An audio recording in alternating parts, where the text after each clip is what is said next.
Yes, hello. Yes. Hi, Liga. Hi, how are you? I'm fine. And you, Yasim? I'm fine too. I mean, I'm somewhere on the mountain, quite far away from Istanbul, try to connect to you. And I saw your film with a big pleasure. Thank you for that.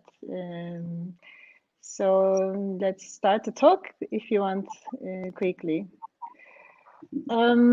Well, you made a very good film about women in Jeju Island. Very interesting traditions in centuries that the women take their living from the sea and they dive since then with a very authentic way and collect this marine good for their living. How did you learn? How did you get this connection to Jeju Island and from Sao Paulo to South Korea? How this relation started with you? Let's start to hear your story. Yes, first, thank you very much. And I'm very honored to be here talking to you, Yasim. And yes, I'm Thank you now so in much. Sao Paulo. Um, and actually, it's very far away from my country, Korea. It's on the Yeah. other side of the planet.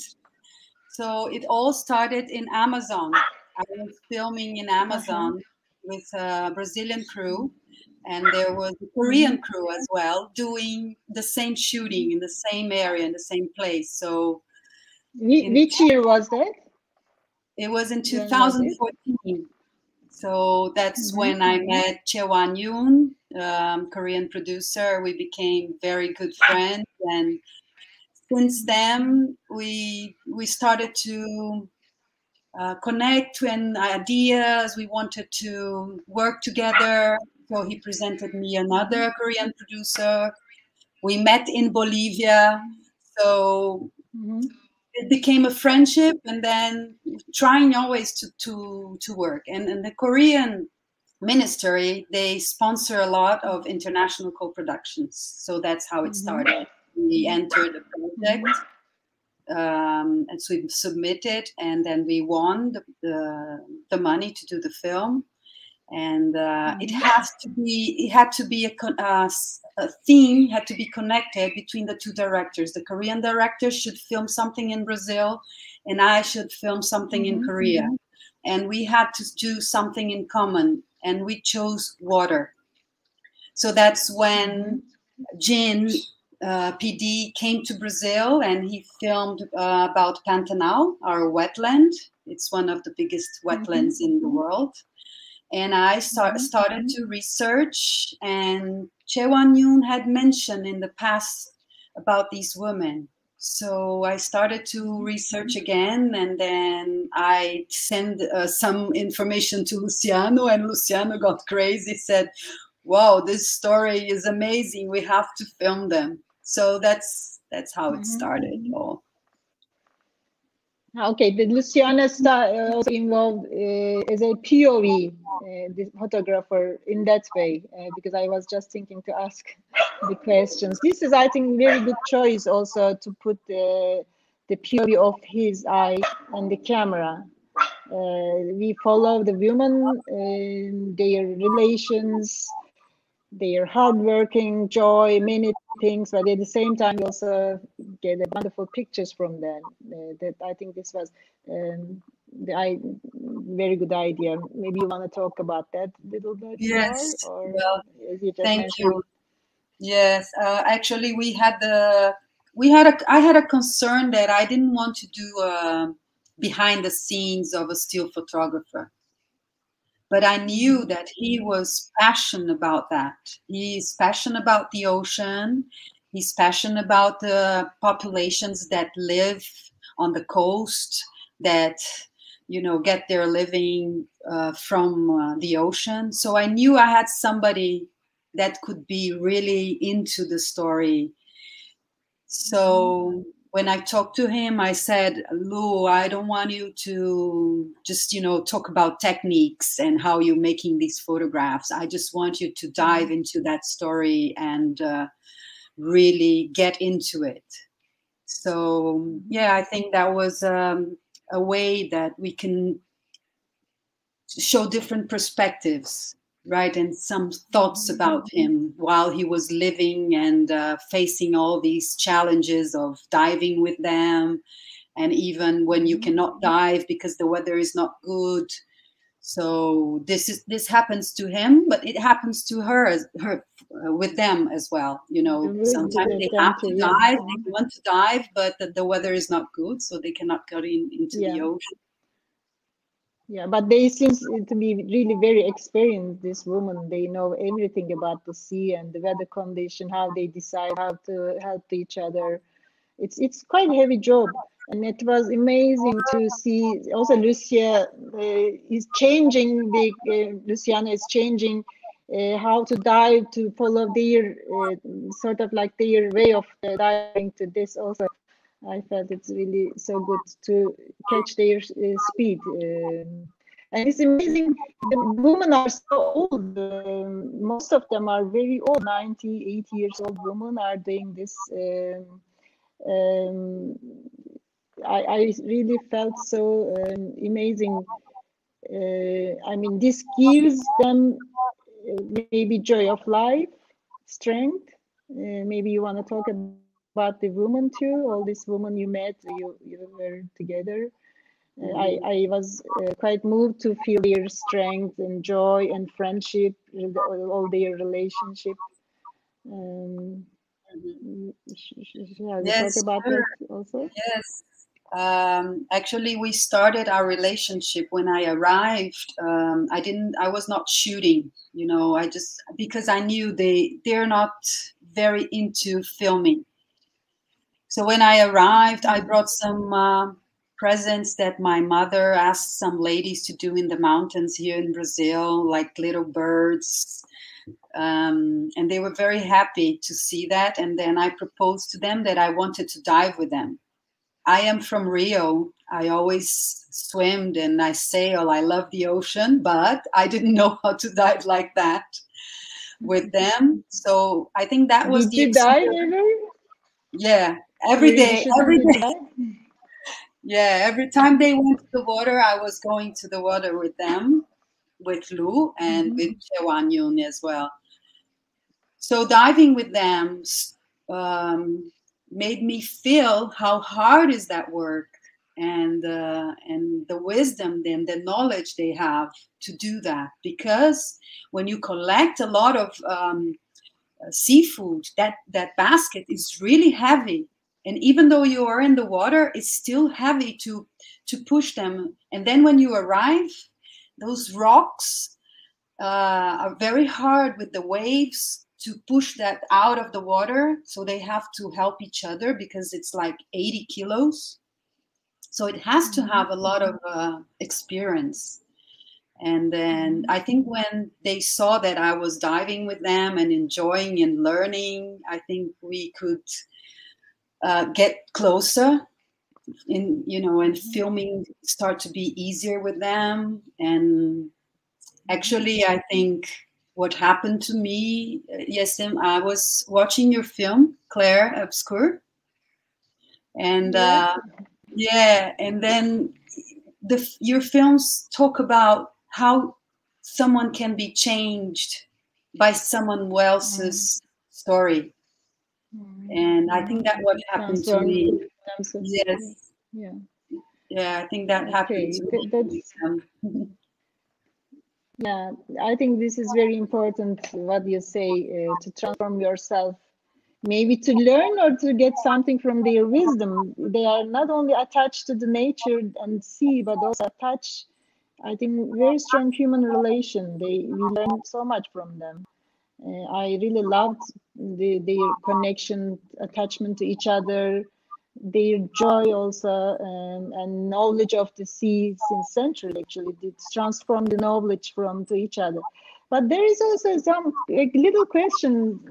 Some moments when they were talking about themselves and their young generation, they don't want their daughters or young generation to involve that. I felt it like that. Is that what do you think about? I mean, they raise their kids children in a very good way. They can support them, and very honor for this, but they don't want their children to do the same things. That was a bit surprising for me. Yes, because it's very hard work, very very hard work, and then they want their children to study, to go to university, to have a different life. I wouldn't say a better life, but a different life. You know, I That's agree the with question, you. I think. Yeah, I agree with you. I think they have a very special life there. One of them, one of the youngest, Henyo Che, she used to be in Seoul, in the big city. She was a hairdresser. And then she divorced, she had kids, and then she couldn't be with the kids. She was working a lot. So she realized that if she went back to Jeju and to start diving again with her mother, maybe she will have a better quality of life. And that's true. And now I met her recently. She was even pregnant, already married again, and she was very happy because she can manage her life, the time with her kids, in nature. You know, she's with her family, but that's not very common and among the young, you know. So yeah, and some of the Henyo will say, "Yeah, I'll be happy to have a daughter that will become a Henyo like me," but others no. So it's divided. The opinions are not the same among them. I wonder, is there any other modern way of diving and collecting the marine good by boats or by other divers, whatever, except the Hanyans? Is there anything happening at the same time, also, or the island keeps only the traditions by women? There is some farms, artificial farms. They have the soda now in these aquaculture farms, because some of them, like abalones, are not very easy anymore to find. So I think they're trying to make some aquaculture there. But I know they have soda farms already in other islands. But these kind of shells, when they are under the water naturally, there's no other way. You have to collect by hand, you know. Yeah, and it's very hard. Yeah. And no any man is doing, just only women. No man involves that. And it is. Yeah, sorry. Yeah, please continue. No, yes, it's because of their story. You know, the men went to war. They had to do something for food, so it started back there. Yeah. Since 17th centuries. Yeah. And now it is recognized by UNESCO, this heritage, as a cultural heritage. What do you think? I mean, this is very good. Of course, this is very good to continue and recognized by UNESCO. But at the same time, do you feel like it might be some sort of touristic events in time? It can disappear for some times later if the new generation doesn't carry on their tradition or habits or such a wonderful work. I'm a little bit scared about that. Do you want to talk about? Yeah, actually, being recognized by UNESCO helped them to. The population, all Koreans, didn't see, even some daughters and son, they were not very proud of saying their mother are Henyo, because it's a very low professional, like hard, you know, like you work in a plantation, you know, in the society, you're not in the high level of the society. With the recognition, they started to invest in their culture. So now they have a museum, they have a show in an aquarium, they have a tourist spot, a volcano where they show how they collect, so tourists can see. So, and they have a festival. So what they say to me, it's people now, even Henyo and their families, now they are really happy about saying they have a mother which is Henyo, you know, and they're proud of it. There is a school of Henyo there, and we went to school. So there were maybe 30 students, some young, some around 30, 40 years old, some in 50s. But they used to be like 30,000 Henyo. Now they're 4,500. So they're really few Henyo now. So yes, maybe. And even with climate change, the water is getting warmer. The things are getting harder to collect. So yeah, maybe it can disappear. Yeah, well, that's pity, but still we learned so much from them already. Well, I mean, these are my questions. I don't know if you want to have something more to tell us, to talk more about the project, your wonderful film, or new films if you are preparing now, working on that. Let's talk a little bit about that too. Yes, I can. What I can say is, like I said before, it was a great experience to be with them. And I think I saw other films that were made about them before I went shooting. And I think what we made different in this film is that we could connect differently with them inside their lives and see how they think and see how they live and their thoughts and their relation, like you said, between them, how they help each other, their relation with the men as well. I don't know if you noticed, there's one scene. Yes, definitely. Yeah, definitely. Yeah, Chuseok, like there's their Thanksgiving, something like that. They still prepare everything and they eat in the kitchen and the men go to the living room.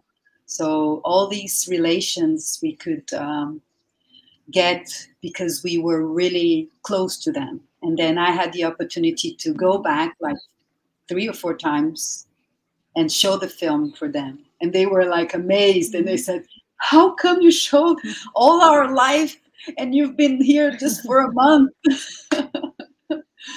So nowadays, I think the last time I was there, I was even, sleep with them, same bed. So we're very close. Every time I can talk to them, we call them to see how they are. So I think that's my personal relationship, and how I learn, how I can bring something to my life when I'm shooting documentaries. So yeah, even when just one question came. How is your personal relationship with the Hanyas? Just one good question came. You thought, yes. I think, Adrian. Yeah, you were telling also now a little bit more. Yeah, that's very good relation actually. Very good friends, and by the end of the shooting, I was interviewing one of them, and we both start crying, very emotional. And then she gave a dinner for the crew when we finished all shooting. And then I gave some money. It's usual in Korea. It's a present. I knew they want to get some vacation, so we gave some money for them so they could, I could help them with their vacation. And then the captain went to her room, and she got a gift for me. And that gift was her Google that she used when she was 5 years old. And it's metal and glass, and I could only see a similar one in the museum. So I was very happy and moved with that act. She gave to me a very important thing for her. That's how she started diving. And then I had a necklace representing the feminine, and then I gave to her my necklace. So I think we have a very strong bond until nowadays. wonderful. So you still have connection. You still Yeah. time Yes. Yeah. yeah. And then, yeah, I have a new project in Korea, as you asked. Okay, We are. continue. Yeah. Whereabouts? Which part? Shall we in the same area or somewhere else? Yeah, after Henyo, I shot a film in the temple about temple food. And then now I'm developing a series more for young people about the culture, seeing through my perspective from the other side of the world what I think will be interesting to show about their culture and going deep. So we are researching now with Juan and Momo producers and writing a series. That will be a fun series to see. Okay, very good, wonderful. Good luck for that, and hope we see sometime sooner and talk again. I'll never know.